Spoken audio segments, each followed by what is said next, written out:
Mga pare, panoorin nyo to.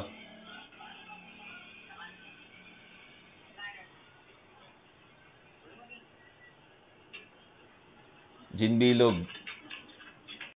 Alam nyo pare kung bakit sobrang nakakatawa yung video na yun? Alam mo magkano lang yung Gin Bilog pare?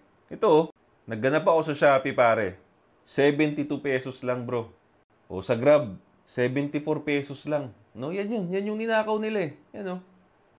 Now, para sa akin pare, ang pag-iinom, di ba, is a form of celebration. It's a form of reward. Di ba? Kung nanonood kayo ng mga movies pare, no?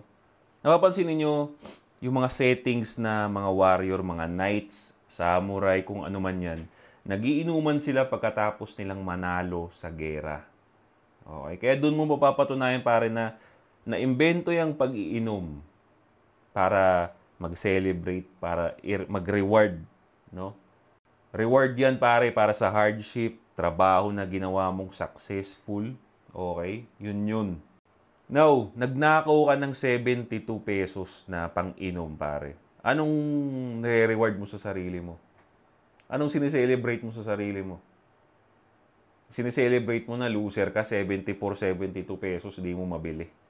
Di ba pare? Kung nakita nyo pa yung nagnakaw, maayos naman yung itsura. Di ba? Hindi naman mukhang pulube, hindi taong grasa yung itsura. Ha? Meron pa, magiinom dahil nabasted. Nagiinom dahil sa babae. Di ba? Imbis na mag-inom ka, why not mag-gym ka na lang? Di ba? The fact na nabasted ka niyan, the fact na nabulilyaso yung plano, ibig sabihin, susupot-supot ka pa. Eh bakit ka magiinom? Anong sineselebrate mo? Sineselebrate mo na supot ka? Ngayong magbabagong taon, siguro kailangan baguhin na natin yung perception natin sa pag-iinom. Diba? Ang pag-iinom, again, celebration, reward. Hindi yan deserve ng mga susupot-supot ng lulusar-luser. Pumasa ka sa exam, kasi nag-aral ka ng mabuti, na-break mo yung PR mo, kasi nag-workout ka ng mabuti, di ba?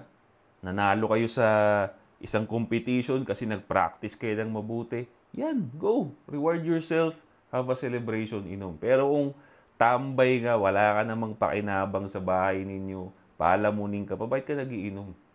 Di ba? Di mo deserve yan, brad.